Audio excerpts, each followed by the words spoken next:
Hi everyone, my name is Asher Rowan Doherty. I'm a biological experiment and human trafficking survivor, and I'm here today to give you all an update. For almost the past year, I have faced countless threats and rumors regarding a siege on myself, my household, and my loved ones. I am speaking to you today having survived what seems to be the first portion of this attack. I'm going to detail the order of events before talking about who is responsible for this act of domestic terrorism.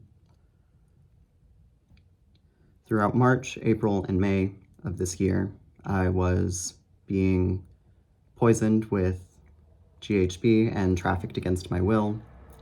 At the same time, I was being experimented on with low doses of anesthetic gas administered through my bedroom vent.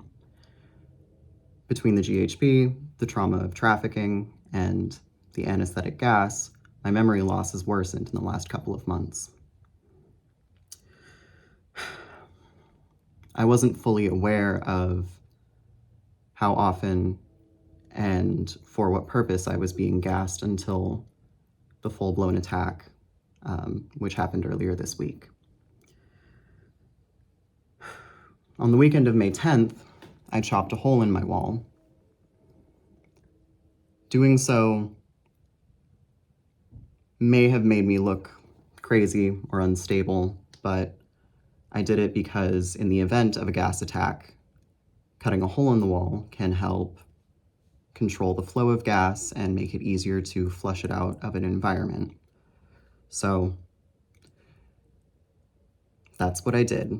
I didn't feel as though there was anybody that I could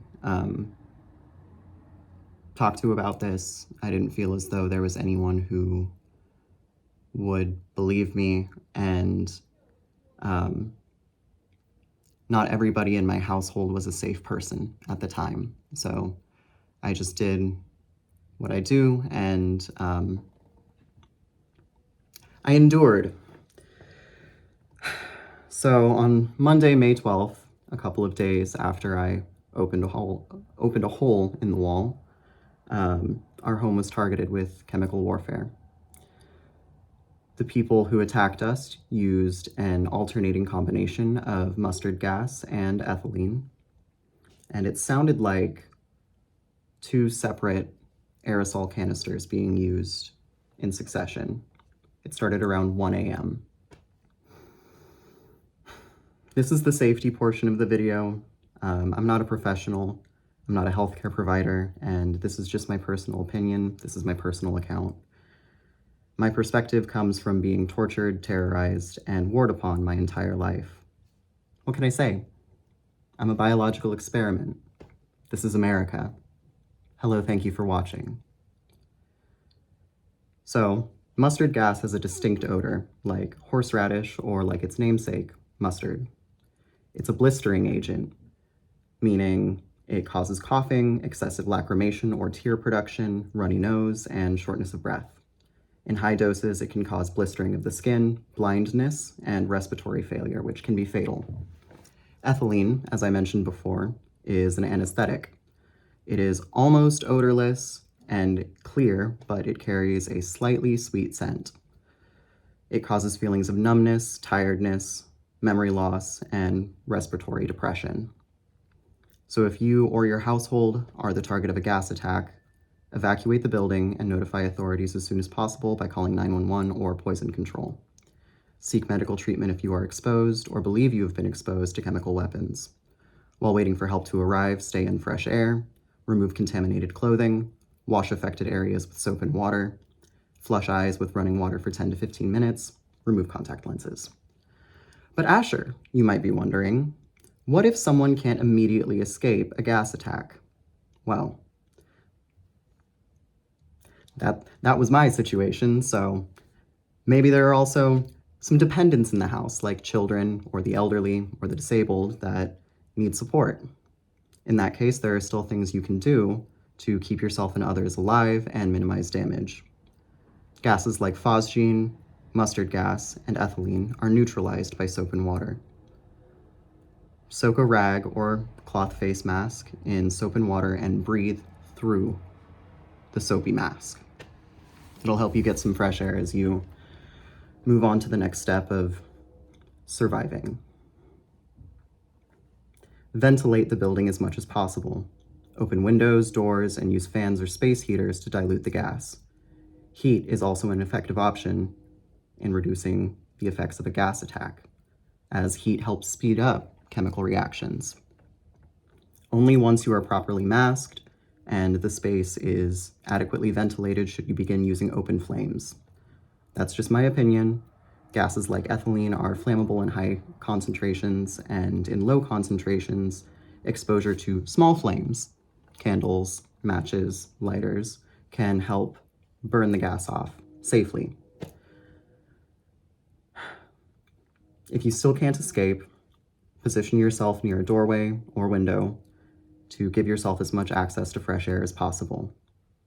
And that's it. That's it for the safety module. Anyways, the gas lasted for hours until I heard what sounded like two people coughing from the basement, eventually followed by the sounds of them running away. So, two people, one of whom sounded like my former downstairs neighbor. Jessica Richards, or Sil Richards as she was known to me, was a colleague of mine at my last cafe job. That's where I met her. I strongly suspect she may be related to me, but we took DNA tests and it didn't show anything. That's not the most important part of why I'm talking about her.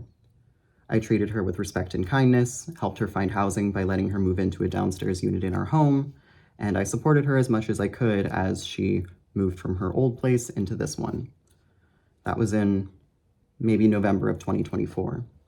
She was being stalked and harassed by my handlers, and so I did what I believe is right, and I tried to help her. And this is how she repaid me. I believe she participated in gassing our home with the help of Paul Christian Gammer, also known as Frank Iero of MCR. I wouldn't be surprised if he was abusing her during this time. She claimed to have voluntarily allowed him to cut off one of her fingers. Sorry for the stutter again. She claimed to have voluntarily allowed him to cut off one of her fingers. So she's missing a finger now, and I think that's why she feels so angry at me and wants to get revenge on me because of what somebody else did to her. I don't know. I don't know how long they were working together to destroy my credibility, but in the present, Sil Richards has proven herself a highly manipulative and selfish person. Sil, if you're watching this, it's not too late to do the right thing. He tortured you. And even though I don't trust you anymore, I think you deserve to clear your name after what he made you do. I won't allow you to hurt me or my reputation or my loved ones anymore. She was the one helping Frank stay hidden and protected, not me. They spent all this time building a case against me so I would be the one jailed or otherwise punished for what they chose to do. I didn't feel safe reporting until now, but Sil moved out as soon as I confronted her about her choices and her involvement in this act of domestic terrorism.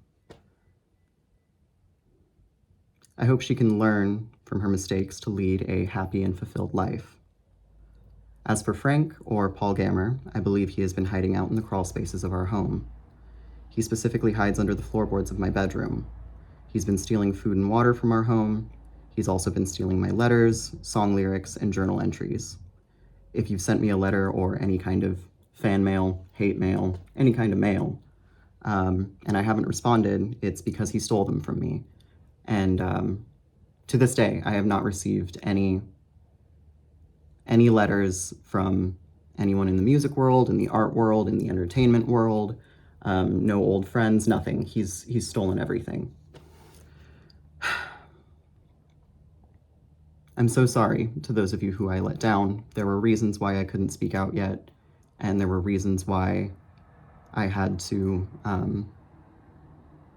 just stay quiet and, like I said, endure what was happening to me, and I promise that I will do everything in my power to make things right. Finally, this is why I talk about MCR, because between Frank Iero and Gerard Way, they show a continued pattern of abuse and domestic terrorism. They talked about a terrorism plot when I was a child, one they would enact on a West Coast tour after my 25th birthday. Long live the Black Parade tour is right around the corner, yeah?